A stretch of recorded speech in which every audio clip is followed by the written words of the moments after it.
Après la Kunsthal de Munich et la fondation de l'Ermitage à Lausanne, le musée Fabre de Montpellier accueille l'exposition Le Canada et l'impressionnisme, Nouveaux horizons, qui met à l'honneur la meilleure production picturale des artistes canadiens à la fin du XIXe siècle et du début du XXe.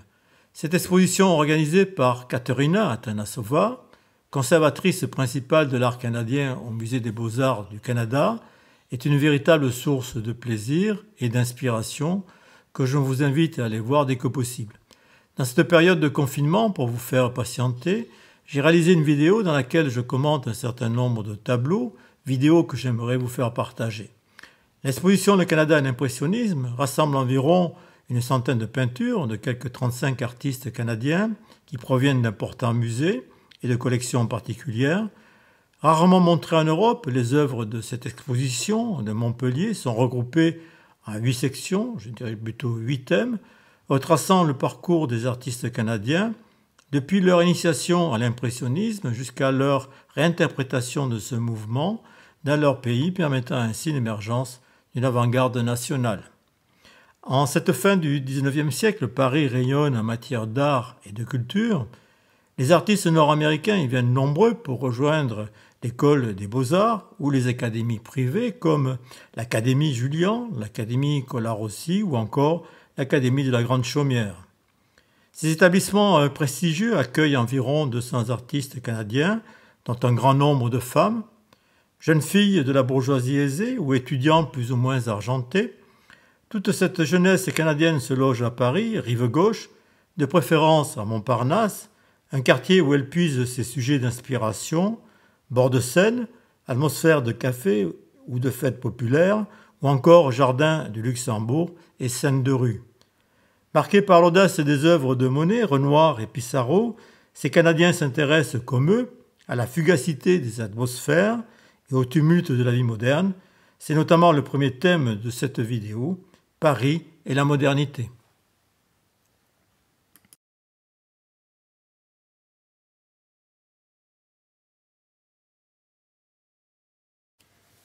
Le premier tableau que je vous présente, c'est un tableau de Paul Py, Le Jardin du Luxembourg. Dans cette œuvre, l'artiste semble abandonner ses compositions d'atelier pour produire une série de plein air consacrée aux terrasses fleuries du Jardin du Luxembourg, un espace calme où les enfants jouent, loin du bruit de la ville. On voit ici l'habileté de l'artiste à saisir la lumière d'un jour radieux. Il exploite pleinement la couleur par de petites touches, transformant ce paysage à un moment privilégié. Paul Py est né en 1860 à London, une ville proche de Toronto. Il reçoit de son père, un professeur de dessin et marbrier, sa première formation artistique. Il étudie ensuite à l'Académie de Pennsylvanie sous la direction de Thomas Eakins, qui est un photographe et aussi peintre. Plus tard, il s'installe à Paris, où il est l'élève de Léon Gérôme à l'École des Beaux-Arts et de Benjamin Constant à l'Académie Julian. Il séjourne en 1881 à Pont-Aven, en Bretagne. Il expose à Paris au Salon de la Société des artistes français, où il remporte une médaille de bronze en 1890.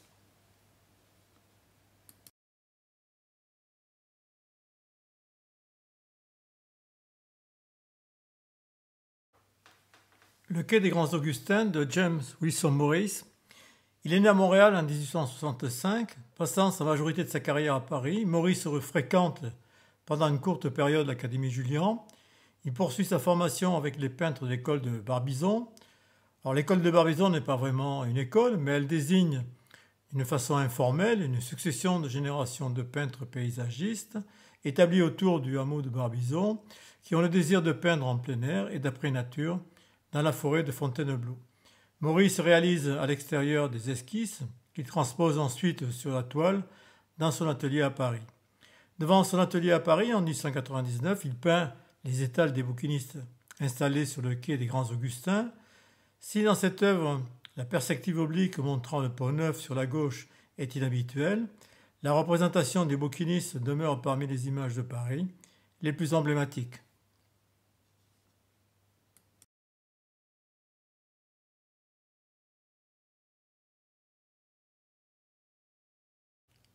La scène en hiver de Maurice Cullen. La scène en hiver dont les couleurs flamboyantes et la lumière d'un coucher de soleil sur la façade d'un hôtel particulier peuvent vous rappeler certaines œuvres de Monet qu'il a peint à Londres ou à Venise. De larges touches sur la scène font frissonner les couleurs, tandis que la neige recouvre les toits, les quais et les péniches. L'artiste fixe avec beaucoup d'intensité l'émotion fugitive que suscite l'aspect changeant de l'atmosphère. Maurice Cullen est né en 1866 à Saint-Jean-de-Terre-Neuve. En 1884, il étudie à l'Institut national des beaux-arts et des sciences de Montréal auprès de l'abbé Chabert. C'est en 1889 qu'il se rend à Paris pour étudier la peinture académique auprès de Léon Gérôme et de Jules Delaunay à l'école des beaux-arts. Il découvre l'impressionnisme et aussi l'école de Barbizon. En 1895, il devient le premier Canadien à être élu à la Société nationale des beaux-arts de Paris. De retour au Canada, il commence à enseigner à l'Art Association de Montréal. Et en 1918, il combat au sein des forces canadiennes durant la Première Guerre mondiale et devient le peintre officiel des armées.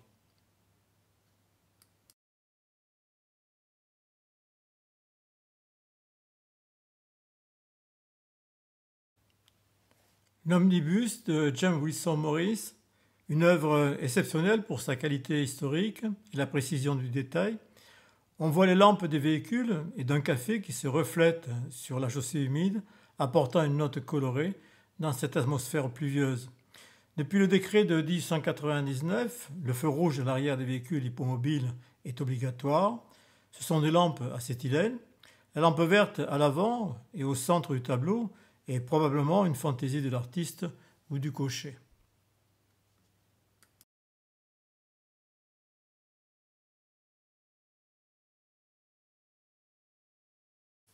Trois tableaux de William Blair Bruce, La cueillette des poires à Barbizon. Ici, Bruce offre un paysage bucolique dont l'atmosphère calme est empreinte d'une profonde quiétude. La touche fragmentée et le traitement délicat de la lumière approchent la technique impressionniste sans l'exploiter totalement, car l'artiste utilise des tons noirs et des bruns pour marquer les ombres dans le paysage, une œuvre typique de l'école de Barbizon.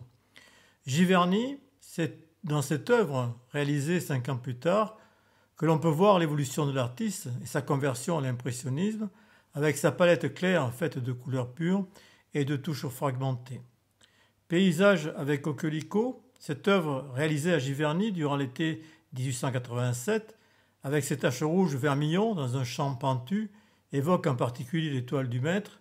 Bruce est en relation avec Monet à Giverny, comme en témoigne une carte d'Alice Hochedet, compagne de ce dernier, après la mort de Camille en 1879. William Blair Bruce est né en 1859 à Hamilton, dans l'Ontario. En 1881, il s'inscrit à l'Académie Julian à Paris et suit l'enseignement des peintres William Bouguereau et Robert Fleury. À Barbizon, où il loue une maison de 1881 à 85, Bruce commence à peindre à plein air. Il éclaircit alors sa palette, adopte une esthétique au ton contrasté et tire son inspiration des scènes de la vie campagnarde. En 1882, Bruce fait ses débuts au Salon de Paris. Il retourne au Canada à l'automne 1885 pour préparer une exposition à Toronto, mais les 200 tableaux qu'il a peints pour ce projet sont perdus dans le naufrage du City of Brooklyn, dans le golfe du Saint-Laurent.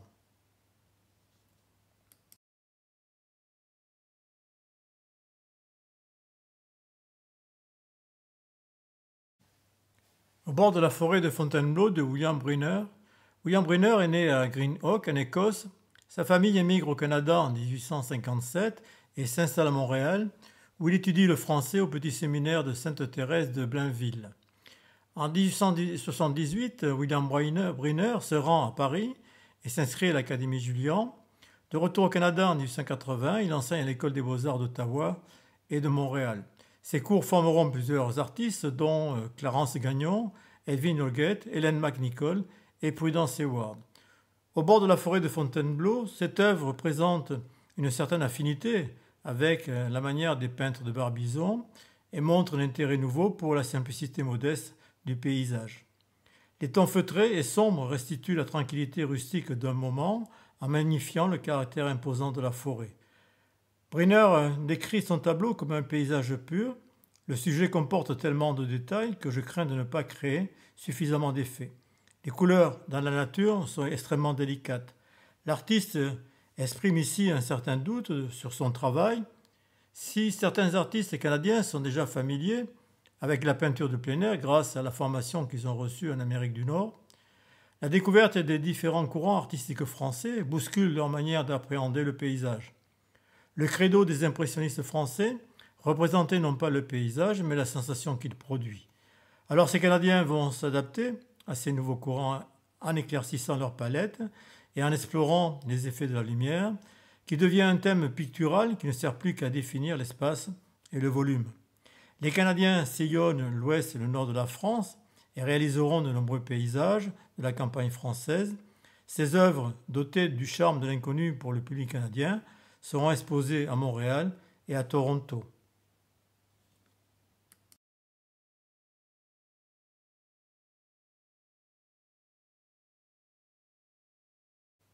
Effet de soleil, village de Fourcherolles, de Marc Aurèle de Foix-Suzor-Côté. Marc Aurèle de Foix-Suzor-Côté est né en 1869 à Arthabasca, aujourd'hui Victoriaville. Attiré par l'impressionnisme, il s'installe à Paris où il suit des cours de peinture et de sculpture à l'école des Beaux-Arts et de chant au Conservatoire de Paris. Il étudie également aux académies Julian et Colarossi. À cette époque, il côtoie également le sculpteur Auguste Rodin. Il se rend dans la région d'Auvers-sur-Oise, puis en Bretagne, dans le village de Port-Blanc. Son style combine une fine observation des variations de la lumière, une préférence pour les couleurs vives et saturées, et l'emploi d'une généreuse matière picturale. Les verts intenses et les jaunes rappellent les couleurs de Van Gogh. La nature est luxuriante, mais l'arbre mort signifie que cette nature peut aussi être éphémère.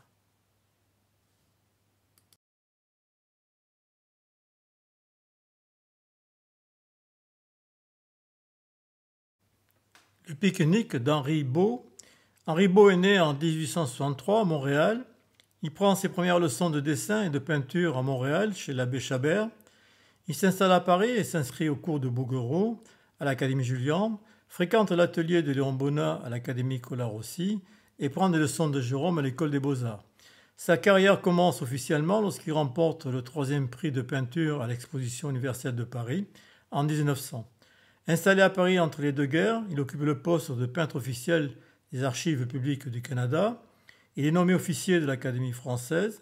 Solitaire et méticuleux, il parcourt la campagne et tombe sous le charme de la petite ville de Lannion, en Bretagne. Dans ce tableau ici, Beau enveloppe la scène d'une lumière limpide. Le fond ensoleillé exalte la profondeur de champ, tandis que les raies de lumière à travers le feuillage sur les figures accentuent l'importance du sujet et anime la scène paisible d'un jour d'été. La variation de Beau sur ce thème, qui rappelle le déjeuner sur l'herbe de Monet, atteste aussi d'un changement du traitement de la figure dans les compositions de plein air. Peu à peu, le paysage avec figure cède la place aux figures dans un paysage.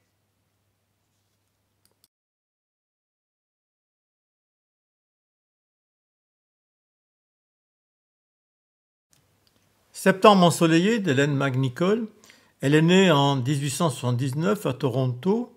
Vers 1885, Hélène se forme auprès de William Brunner à l'Association des Beaux-Arts de Montréal.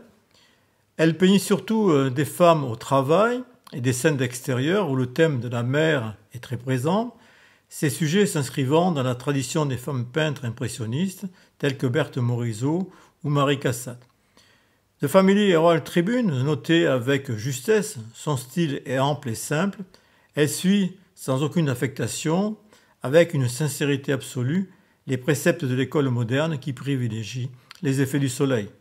Dans Septembre ensoleillé, la touche est affirmée et appuyée, tandis que les puissants effets atmosphériques disséminés sur la toile donnent à la composition un voile de couleurs scintillantes. Des critiques louent la sensation d'immédiateté qui s'en dégage, affirmant qu'on peut humer la brise agréable dans cette œuvre. Il y a du soleil partout, l'impression est juste et le paysage est admirablement traité dans le style qui rappelle les œuvres de Sisley.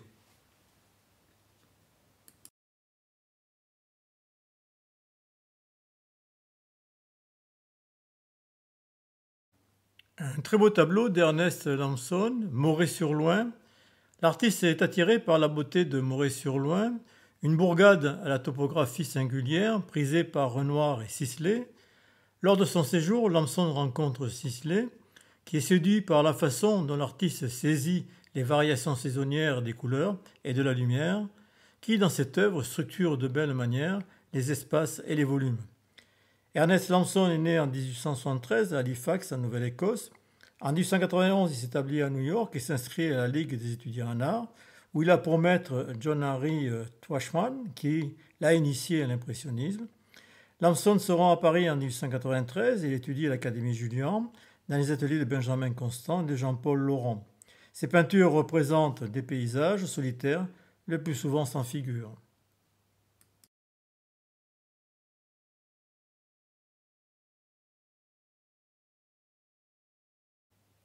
Un canal en hiver d'Ernest Lambson.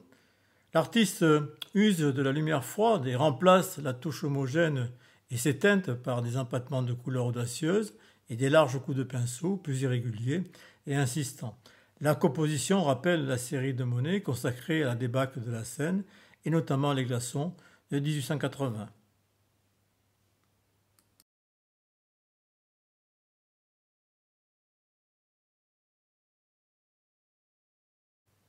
Magnifique tableau de Maurice Cullen, Hiver à Moret.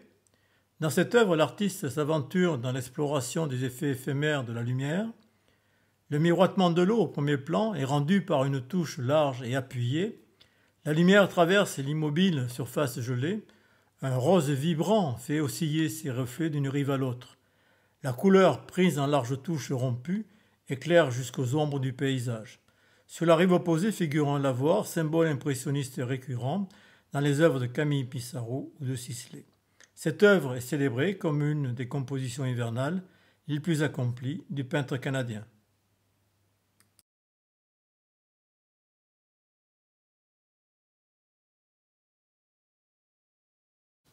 Le Canada du loin de Clarence Gagnon. Clarence Gagnon est né à Montréal en 1881. Il entame ses études à l'Académie commerciale catholique avec le peintre et décorateur d'église Lugère Larose et avec William Briner à Montréal. En 1900, Gagnon passe alors un premier été à Beaupré et s'initie à la peinture de paysages. C'est déjà un peintre naturaliste accompli lorsqu'il vend 17 tableaux au marchand d'art James Morgan. En 1904, il se rend à Paris et s'inscrit à l'Académie Julian dans l'atelier de Jean-Paul Laurent. En 1907, Gagnon installe son studio au 9 rue Falguière, près de la gare Montparnasse. Cette scène automnale montre clairement sa conversion à l'impressionnisme. Si les éléments de la composition rappellent les peupliers de Monet, la courbe du canal rappelle aussi des points de vue de Sisley. La palette est subtile avec ses couleurs d'automne et les scintillements sur la surface de l'eau. Il donne vie à ses toiles grâce à des couleurs chaudes et une volonté de décrire avec simplicité et poésie les paysages.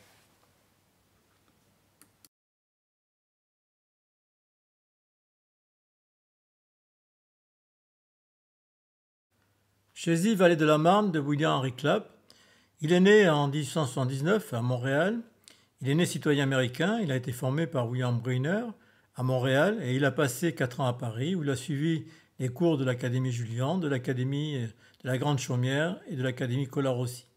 Après avoir exposé son travail à Montréal, il s'installe à Oakland, en Californie. Dans ce paysage, les formes se raréfient, elles se dissolvent dans la lumière chatoyante du soleil, produisant une sensation de canicule. La perspective, tout en courbe opposée, donne l'image d'une belle campagne, vallonnée et accueillante. Une meule de foin monumentale d'un jaune violent s'impose au premier plan, comme un soleil, elle éclaire le paysage.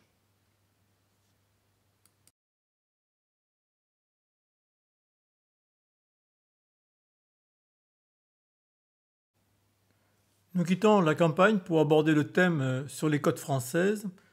Les scènes de la vie moderne au bord de l'eau occupent une place centrale dans l'impressionnisme. Les peintres canadiens réinvestissent à divers degrés d'implication cette vision d'un monde insouciant, oisif, à l'écart du tumulte urbain.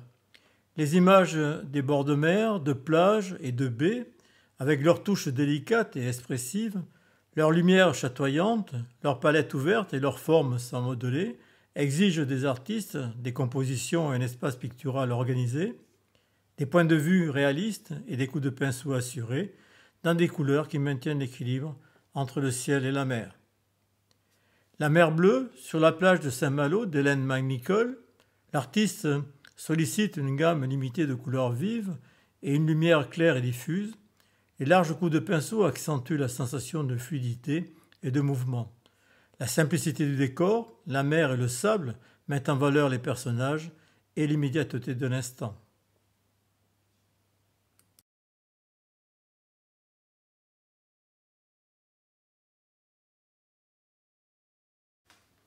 Sous la tente d'Hélène McNicoll, la jeune femme, assise sur le sable, est absorbée par la lecture d'un carnet de croquis posé devant elle.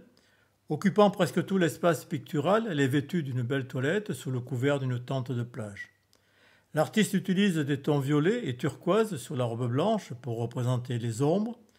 Les rayons du soleil filtrés à travers la toile de tente apportent une lumière douce et bleutée. La composition, l'intimité d'une scène d'intérieur, est traduit un instant de tranquillité. Le beau visage de la jeune femme est sublimé par la couleur turquoise du transat.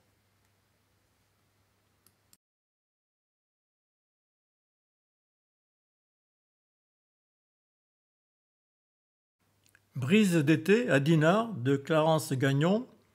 La lumière éclatante reflétée sur les vêtements blancs donne une sensation de légèreté aux personnages et aux nuages qui parcourent le ciel et accentue cette impression de mouvement. Les luxuriants en tons de bleu et de vert parsemés d'écume semblent contenir la mer tout entière, réduite à 3 bandeaux de matière colorée finement étalés. Les loisirs de la plage sont essentiellement représentés par des images de femmes et d'enfants.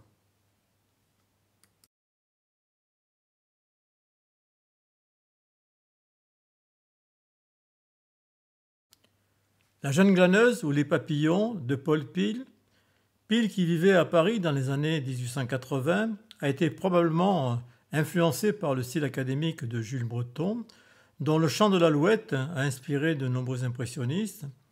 La fillette aux pieds nus sur un sentier de plage, le visage protégé du soleil par un chapeau de paille troué, sous un ciel turquoise, pose son regard sur le vol de 2 papillons, attirés par le bouquet de fleurs des champs et d'épis de blé.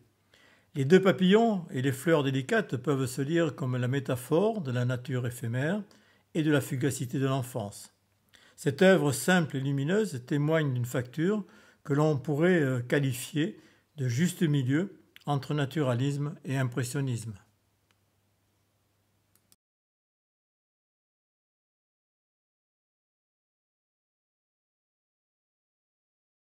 Les lavandières bretonnes de Maurice Cullen. Cette œuvre rend hommage à la dignité du travail rural. Dans ce paysage breton inondé de soleil, les femmes au premier plan, sous le couvert de grands arbres, sont tellement absorbées par leurs tâches qu'elles ne prêtent nullement attention à la splendeur de la nature. Le spectacle ondoyant de la nature, les jeux de lumière exaltent les nuances lumineuses de la scène. Notre regard est attiré par cet étalage de vert, d'ocre, de bleu, de blanc et de mauve qui s'unissent pour donner une intensité chromatique particulièrement subtile et qui rappelle les théories de Jean Chevreul sur l'assortiment des objets colorés.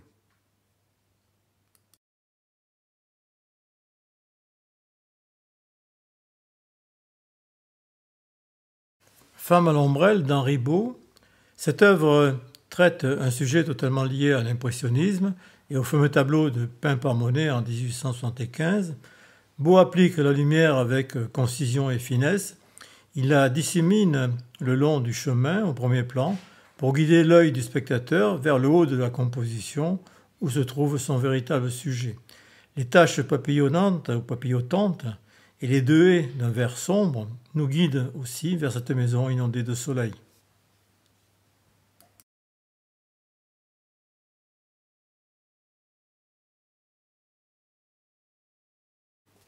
Nous quittons les bords de mer pour aborder le thème jeunesse et soleil. Avec leur évocation puissante et intemporelle de l'enfance, les impressionnistes canadiens s'emparent du sujet. L'enfant de la campagne, insouciant et libre, devient une figure en contrepoint de l'urbanisation et l'industrialisation de l'époque. Paul Pil décline des portraits d'enfants de la campagne, comme la jeune glaneuse que nous venons de voir, dans un style luministe entre naturalisme et impressionnisme. Au contraire, Marie-Alexandra Bell, Hélène McNicoll et Laura Muntz s'appliquent à peindre des portraits d'enfants sages de la bonne société bourgeoise. Dans le verger de Marie-Alexandra Bell, dans un décor presque abstrait et enchanteur, une jeune fille veille un bébé endormi dans un berceau immense, préfigurant son rôle de future mère. Dans ce monde imaginaire, la beauté et la douceur des enfants est sublimée par des taches de couleurs délicates et lumineuses. L'artiste utilise une touche fluide et une matière légère afin de rendre toute la tendresse de ce moment. Marie-Alexandra Bell est née en 1864 à Douglas, dans l'Ontario. L'artiste peintre canadienne est reconnue pour ses portraits d'enfants et aussi pour sa création de bijoux. Elle a fait ses études à l'Art Association de Montréal, puis en 1891 à l'Académie Colloire aussi, avec Gustave Courtois. Elle expose pour la première fois au Salon de Paris en 1899.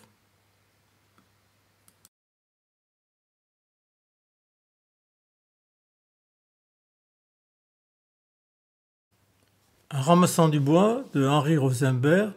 Formé à Chicago avant de venir en Europe, Rosenberg a trouvé une grande partie de son inspiration avec Max Liebermann, un des plus ardents défenseurs de l'impressionnisme allemand, à l'Académie des Beaux-Arts de Munich.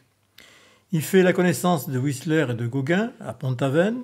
Il est de retour en Nouvelle-Écosse en 1896, où il devient directeur de la Victoria School of Art and Design à Halifax. L'œuvre a été réalisée après un séjour à Pont-Aven, où il a dessiné de jeunes bretonnes ramassant du bois pour le feu de la Saint-Jean. Le tableau a été peint à Halifax. Dans ce paysage boisé marqué par les jeux d'ombre et de lumière, la touche très fluide permet d'obtenir un effet fondu et coloré. Le dessin est moderne et esquissé, comme par exemple une bande dessinée. La composition pyramidale, très subtile, des trois petites filles relie le thème de la nature, de la jeunesse et de la féminité.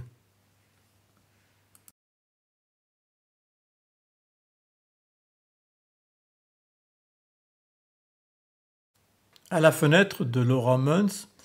Elle est née en 1860 à Redford-Semeley, en Angleterre. Sa famille émigre au Canada lorsqu'elle est enfant. Laura Muns commence à travailler comme institutrice, mais son intérêt pour l'art l'amène dès 1882 à prendre des cours à l'Ontario School of Art, où elle étudie avec George Reid. À partir de 1891, elle étudie à Paris pendant 7 ans. Elle s'inscrit à l'Académie Collar aussi. Certaines de ses œuvres sont reproduites dans des revues françaises. Certains de ses travaux sont exposés à la World Columbia Exposition à Chicago en 1893 et au Salon de la Société des artistes français à Paris en 1894.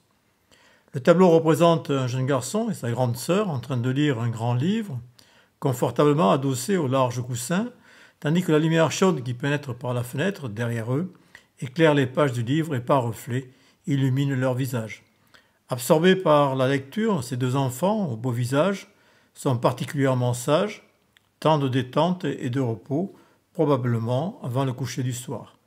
Les bruns cuivrés et les blancs crémeux, la composition resserrée autour des enfants, la lumière diffuse et les formes des visages expriment la sérénité de cette scène intime.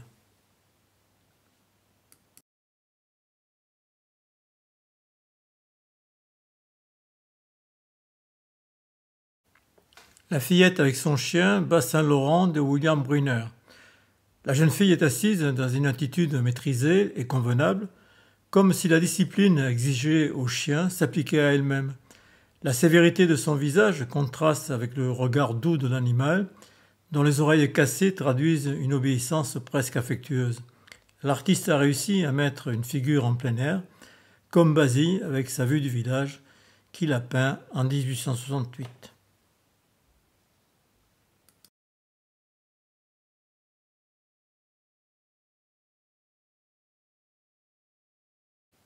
À la fenêtre, au sous-sol de George Reid, avec ce jeune citadin absorbé dans sa lecture, le peintre idéalise la famille bourgeoise de cette époque. La lecture ou la présence d'un livre sert parfois à traduire le statut social du modèle. Le jeu de bouteilles sur le rebord de la fenêtre permet au peintre de travailler la transparence et les couleurs. Même si ce jeune garçon semble prisonnier de l'espace, ce paysage de verdure au travers de la fenêtre réduit la sensation d'enfermement. George Reid est né en 1860 près de Wingham, en Ontario. À ses débuts, il s'installe à Toronto pour prendre des cours du soir à l'Ontario Society of Artists. Ensuite, il s'inscrit à la Pennsylvania Academy. Plus tard, à Paris, il s'inscrit à l'Académie Julian. Il expose à l'Académie royale canadienne, à Toronto et à Montréal.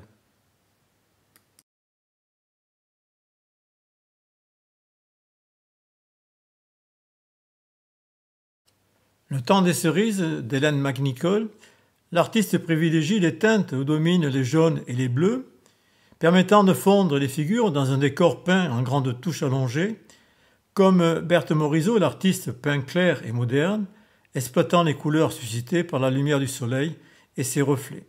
Les deux enfants écueillent des cerises dans une attitude particulièrement attentive. La beauté du visage de la petite fille est marquée par des tons pastels rehaussés de touches vertes.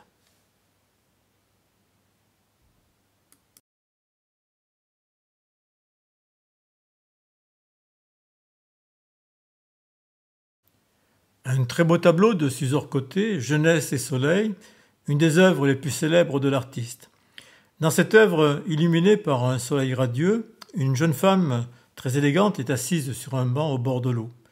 L'ombrelle, tenue assez négligemment sur l'épaule, filtre la lumière qui se reflète sur sa robe et façonne le visage d'ombre et de clarté. L'artiste privilégie une touche fine et délicate pour souligner les effets de la lumière, ce qui est assez inhabituel chez lui car Suzor Côté est connu pour appliquer d'épaisses couches de peinture au pinceau, au couteau ou avec les doigts et même avec la palette. Une œuvre admirée pour sa facture impressionniste par le public canadien.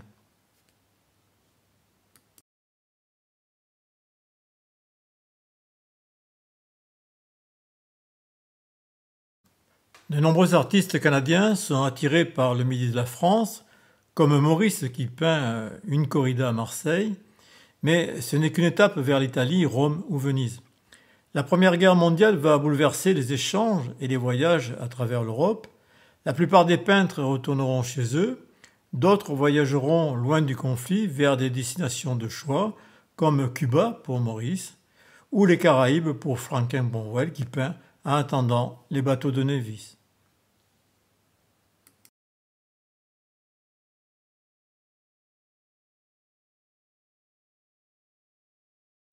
Maurice est le meilleur exemple de ces peintres nomades, à l'affût de nouveaux sujets, de nouveaux horizons, réinventant sa technique et sa palette.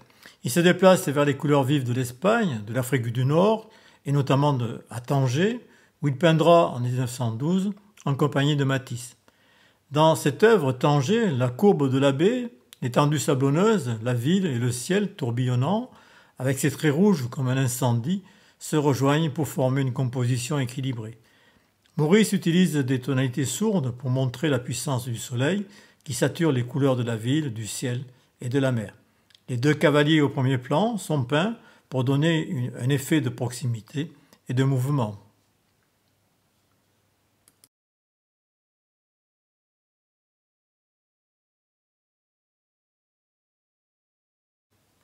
Venise au crépuscule de James Wilson Maurice. Maurice se rend au moins à 6 reprises à Venise. En 1903, il devient le premier Canadien à exposer à la Biennale de Venise. Ici, Maurice capture le moment fugace où l'ombre du fameux pont Rialto se projette sur la façade des palais qui l'entourent et sur le Grand Canal. En arrière-plan, le clocher de San Bartolomeo coupe le ciel. Les façades veloutées, percées de fenêtres, sont baignées d'une gamme de tons chauds et homogènes que l'on retrouve dans les reflets brisés de l'eau.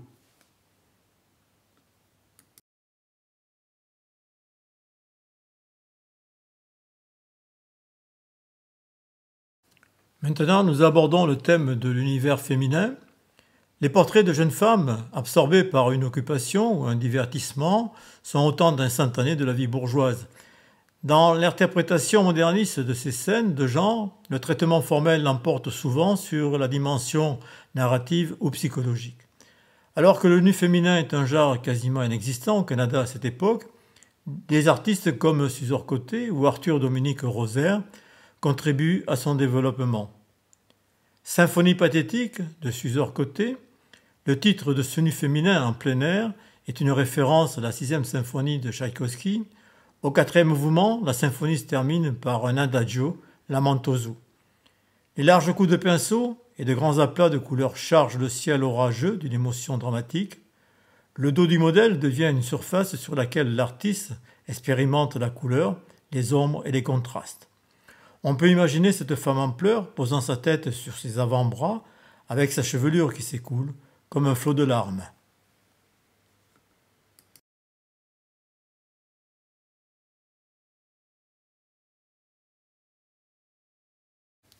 Nu sur la plage d'Arthur Dominique Roser, une œuvre dont les couleurs éclatantes sont utilisées de manière libre. L'inventivité du coloriste, le coup de pinceau large et épais, contraste fortement avec la douceur colorée des corps féminins. Une peinture qui relève du fauvisme. L'artiste souvent remarqué n'est pas toujours admiré par les critiques de l'époque. Le critique Morgan Powell, qui n'aime pas le fauvisme, est particulièrement sévère. Il écrit « Roser semble maintenant tendre vers un coloris violent, un grossier étalage de pigments qui nuit grandement à l'efficacité de son travail. La vulgarité dans la couleur et le dessin ne mènent nulle part. » Arthur Dominique Roser est né à Montréal en 1879. Il a étudié à l'Association des arts de Montréal auprès d'artistes canadiens respectés comme William Brynner et Maurice Cullen.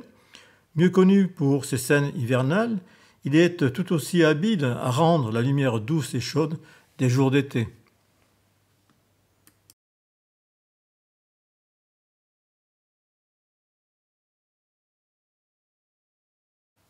Les tricoteuses d'Henrietta Mabel May.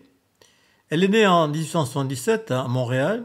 En 1902, elle est devenue l'une des premières étudiantes inscrites à l'Art Association de Montréal auprès de William Brynner, où elle reçoit un enseignement sur le modernisme français, l'impressionnisme et le post-impressionnisme. Après 1912, elle voyage en France, en Angleterre et en Hollande. À Paris, elle étudie avec James Wilson Morris. En 1916, elle revient à Montréal. Les tricoteuses. Dans ce tableau, d'élégantes femmes tricotent dans un paysage bucolique. La touche est appuyée et épaisse, avec des empattements. Les couleurs sont pures. Les robes blanches ou colorées, en coton, au goût du jour, confirment la liberté décontractée de la femme moderne en pleine nature. Chacune de ces figures, animée par la touche impressionniste de May, est absorbée dans son ouvrage.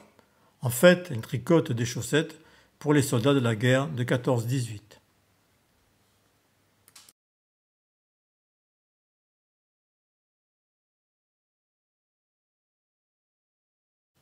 Très beau tableau d'Hélène McNicoll, l'accueilleuse de pommes.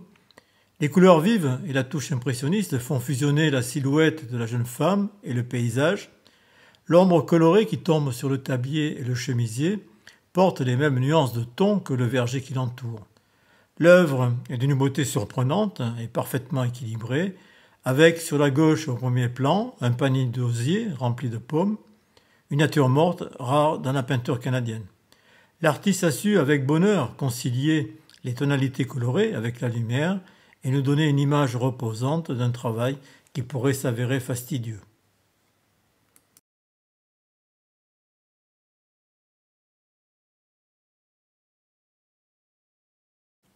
Le divan de Chins, toujours d'Hélène McNicoll.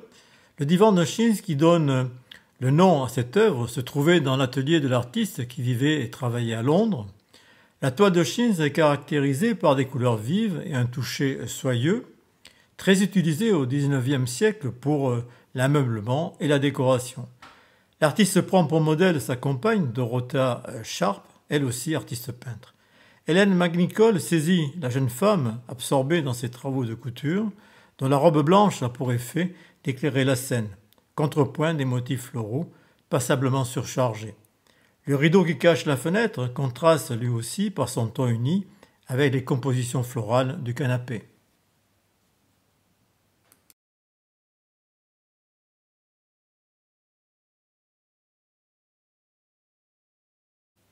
Printemps de Sophie Pemberton.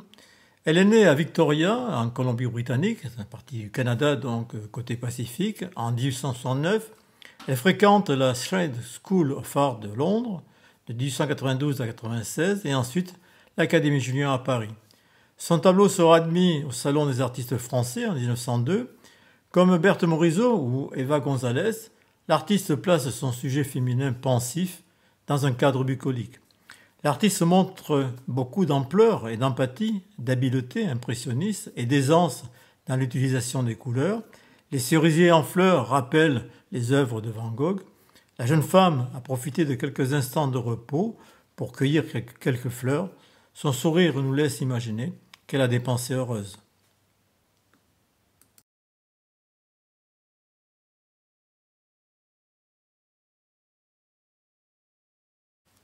Nous quittons l'univers féminin pour le thème Retour au Canada. Certains peintres comme James Wilson Morris, Hélène McNicoll et Bruce se fixent en Europe, mais la plupart des artistes canadiens rentrent chez eux. Cette première génération d'artistes impressionnistes va adapter ses connaissances acquises en Europe au contexte canadien, au paysage, à la rudesse du climat, à l'atmosphère et à la lumière spécifique du Nord. La plupart des paysages ont été réalisés dans la province du Québec. Ils ont en commun de montrer un quotidien humble et laborieux. Suzor Côté est le chef de file de cette peinture rurale. Il réalise des portraits de paysans et des paysages de sa région natale dans une facture où la touche impressionniste se cristallise dans une matière épaisse. Marqué par l'œuvre de Millet, il peint une série de portraits intimistes de paysans de son entourage, comme ce tableau Jean-Baptiste Cholette, dont les traits marqués et rudes lui permet de restituer l'âme de la ruralité française et canadienne, issue des premiers colons français au Québec.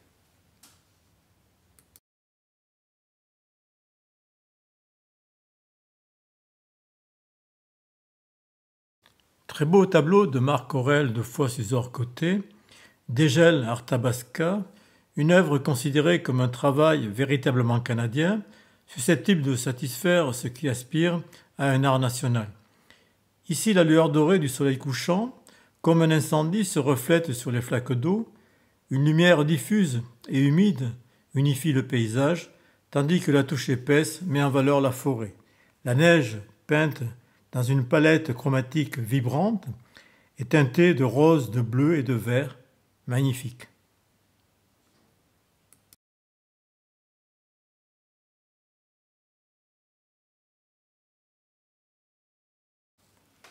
À l'âge du bois, Beaupré de Maurice Cullen. Alors, durant l'hiver du 196-97, Cullen part avec Maurice peindre dans la petite ville de Beaupré, au nord du Québec, sur les rives du Saint-Laurent. Nous avons eu, dit-il, un temps très froid, 30 degrés au-dessous de zéro, difficile de travailler dehors. Bien que l'œuvre traite le bûcheronnage avec un personnage et un traîneau tiré par des bœufs, l'artiste s'intéresse avant tout aux effets de la lumière dans un paysage hivernal. Le paysan au travail est presque totalement englouti par les ombres froides de la neige. En fait, les jeux de lumière dorée sur les arbres et d'ombres bleutées sur la neige constituent le véritable sujet du tableau.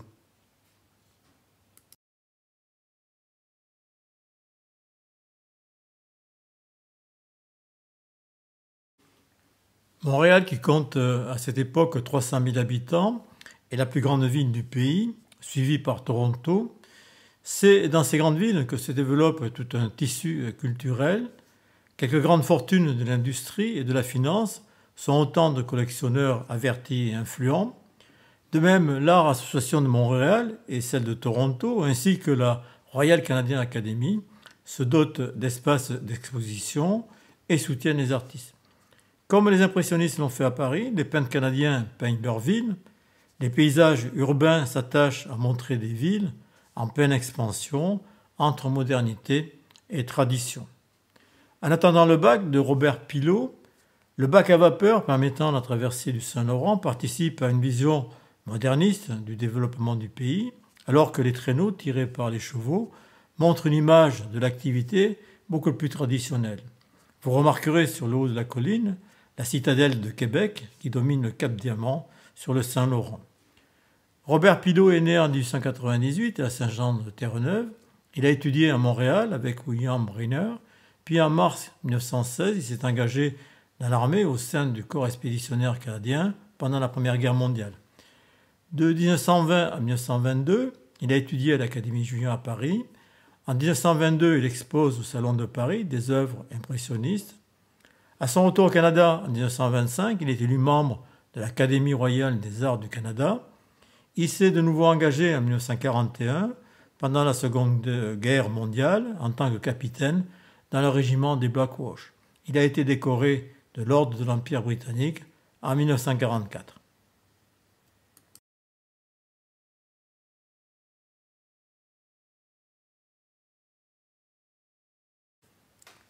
L'église de Saint-Patrick à Montréal, de Robert Pilot.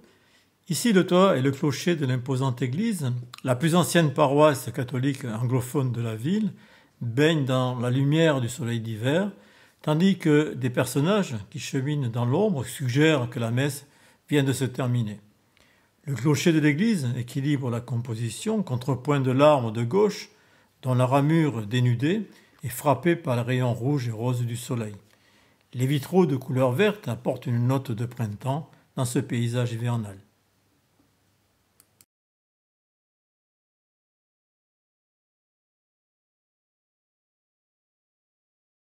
Hiver, Saut de Sèvres, Québec, de Dominique Rosaire. L'artiste restitue une activité traditionnelle locale, la récolte de sève d'érable à la fin de l'hiver. Des chaudières rouges suspendues au tronc des arbres resplendissent au soleil. Elles recueillent le sucre qui sera ensuite bouilli pour obtenir le sirop d'érable.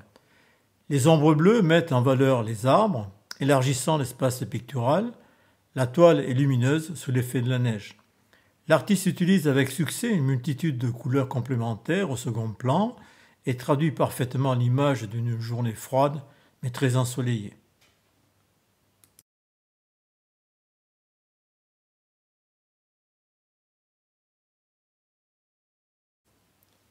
La rue de la Gauchetière de Joseph Charles Franchère. L'artiste immortalise les devantures des boutiques du quartier chinois de Montréal, où l'on distingue les enseignes en français et en anglais. Le ciel est sombre et les magasins fermés suggèrent une heure tardive. Vous remarquerez l'enseigne de Coca-Cola, déjà en 1914, et aussi une note d'humour avec ces oiseaux qui picorent les crottins de cheval.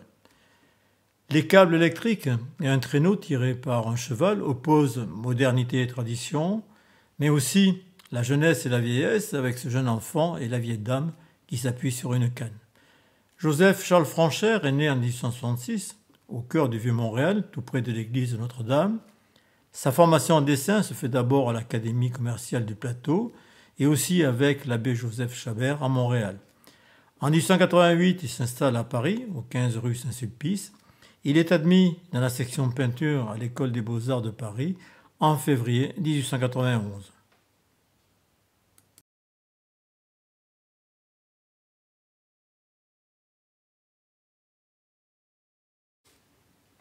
Deux tableaux de Kathleen Moire-Maurice, Après la grand-messe, Berthier-le-Haut et Les religieuses. Kathleen naît à Montréal en 1893. Elle commence ses études à l'Art Association de Montréal avec William Brynner et travaille avec Maurice Cullen et Robert Pilot. En 1914, elle expose à la Royal Canadian Academy et à l'Art Association de Montréal. Elle rejoint le groupe de Beaver Hall en 1921. Elle se distingue avec des œuvres modernistes, dans un style naïf, proche des œuvres des Nabis.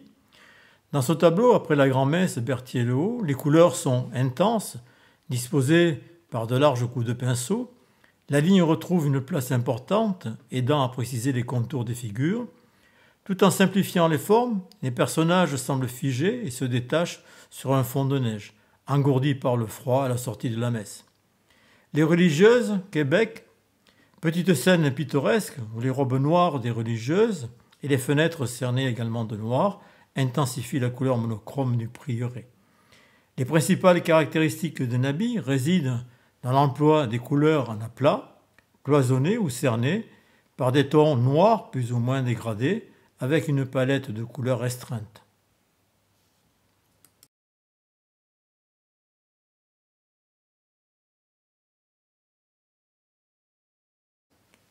La croix de chemin en hiver de Clarence Gagnon.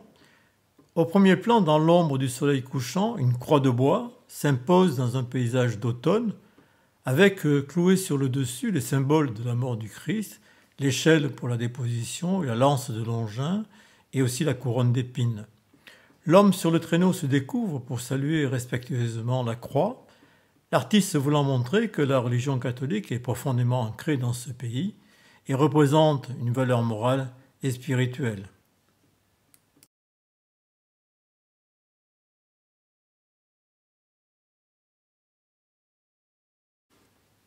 Un train en hiver, toujours de Clarence Gagnon. L'œuvre est peinte d'après des pochades réalisées au Québec.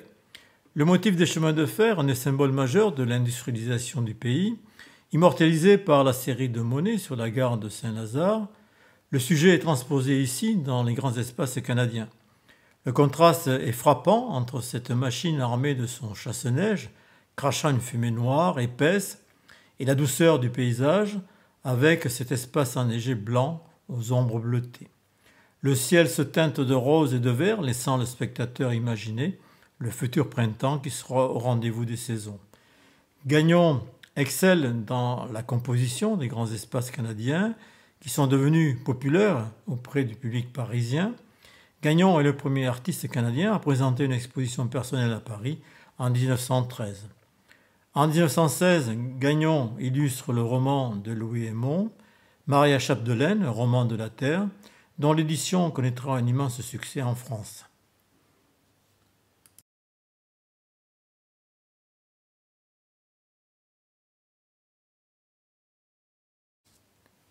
Après la Première Guerre mondiale, une nouvelle génération d'artistes s'affirme, assimilant les nouveaux courants artistiques comme le post-impressionnisme, l'art nouveau ou le fauvisme.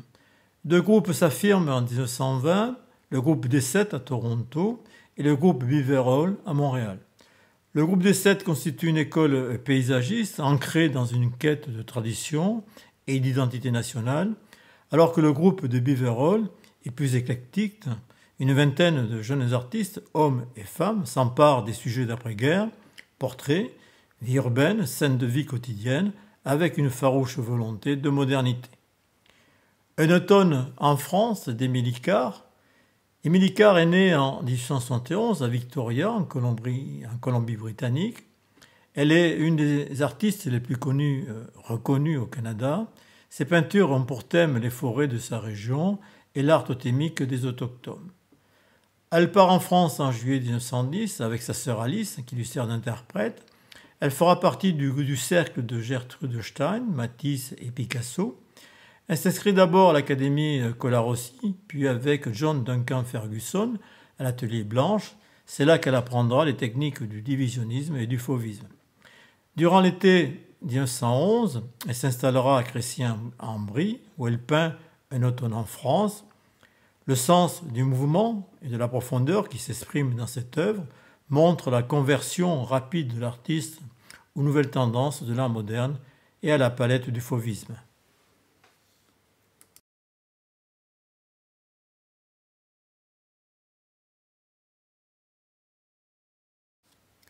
Ji Wangak d'Émilie Carr. De retour au Canada en 1912, l'artiste conçoit un projet ambitieux, faire une série de peintures des villages autochtones de la côte nord-ouest avec leur mat totémique. L'artiste copie soigneusement les motifs des totems, convaincu qu'ils sont chargés de significations précises.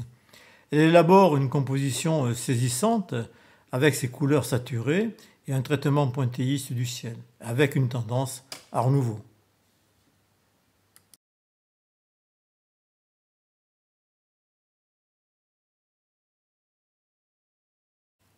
La cueillette de fleurs de David Mine. À travers des branches d'arbres, le spectateur a une vue plongeante sur une mer de fleurs blanches.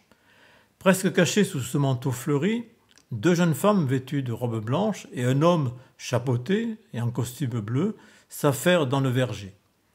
Mine crée une composition abstraite où il est difficile de distinguer les personnages et la nature.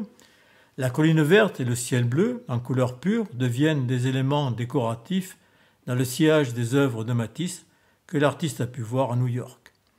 David Mine est né en 1882 à Burgoyne, dans l'Ontario. En 1902, il suit les cours d'art par correspondance puis étudie durant 2 ans à l'Art Student League de New York. Aussi à l'aise comme peintre ou comme dessinateur et graveur, Magne s'intéresse principalement au paysage. Son approche est alors plus impressionniste que celle du groupe des Sept. Sa démarche expérimentale illustre cependant un style très personnel.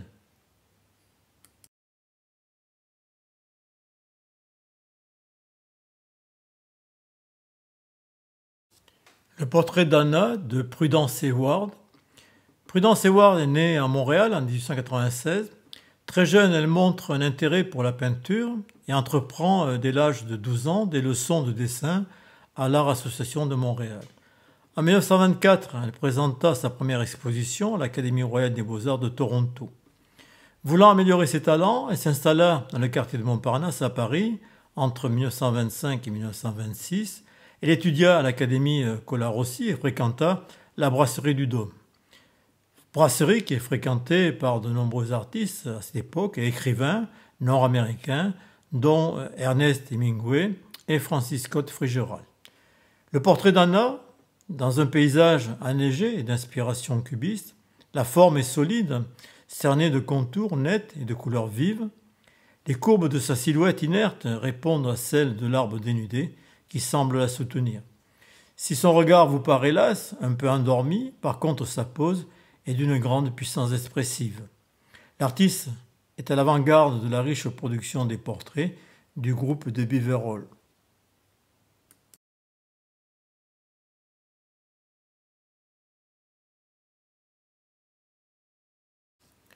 Ludivine d'Elvin Holgate. Il est né en 1892 dans le village d'Allendale, en Ontario. En 1901, il s'inscrit à l'Art Association de Montréal, où il reçoit l'enseignement de William Brainer et de Maurice Cullen. Entre 1912 et 1914, il effectue plusieurs voyages en France, en Ukraine et au Japon. Holgate admire les portraits de Degas et les œuvres de Cézanne, dont le modelage de la forme est réalisé par le biais des couleurs. La toile, intitulée Ludivine, représente une jeune fille du Québec qui porte le deuil de sa mère. L'épisode triste du moment fait que l'œuvre semble plus classique que le portrait d'Anna, réalisé par Prudence Heward. L'accord chromatique puissant et la force de la lumière restituent une silhouette particulièrement déterminée. L'œuvre est subtilement déséquilibrée, que ce soit dans la composition ou dans les couleurs. Les deux portraitistes se distinguent par la dimension psychologique de leurs œuvres et par le choix des sujets résolument modernes.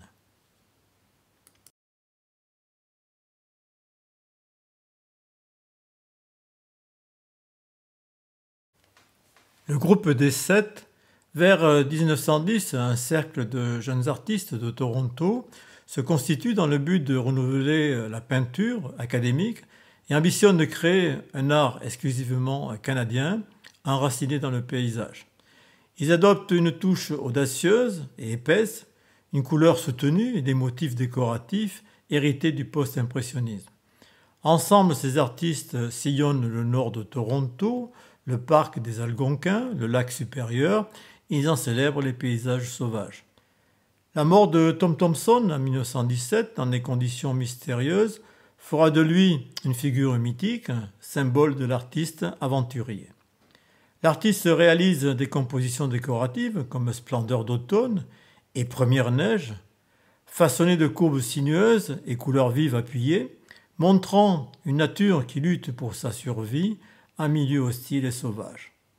Sans formation académique, Thomson parvient à combiner le style post-impressionniste et les principes de l'art nouveau avec un talent exceptionnel de coloriste. Ses œuvres captent des effets du climat et de la saison, permettant aux spectateurs de s'immerger dans la nature. Ces œuvres deviendront des icônes de l'art pictural, symbolisant l'état d'âme de la nation canadienne.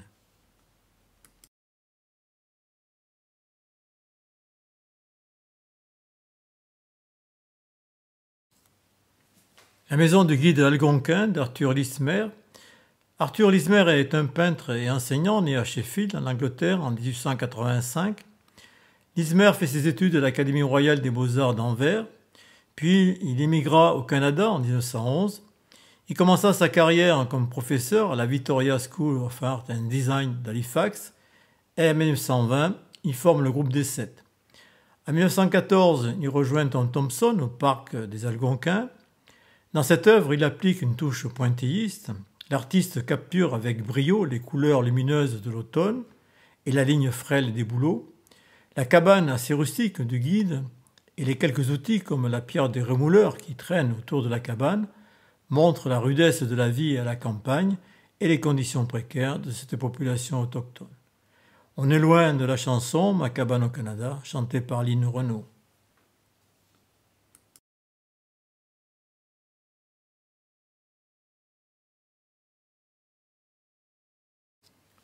Mesdames et messieurs, nous arrivons au terme de cette visite avec le tableau de Lawrence Harris, après-midi hivernal aux rues de Toronto, ou dimanche matin.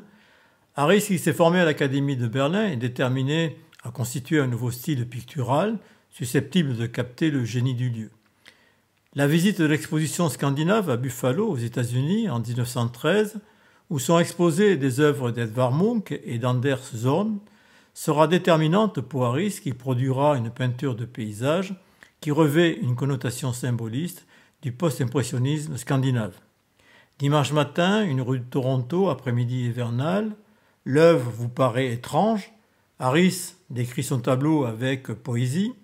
Il avait plu la nuit, la température avait chuté rapidement, et quand nous nous sommes réveillés, les arbres étaient couverts de glace, le soleil s'est levé et a transformé le décor en pays enchanté. Je vous remercie de votre attention et j'espère que vous aurez la possibilité d'aller au musée Fabre et voir cette exposition qui est très belle.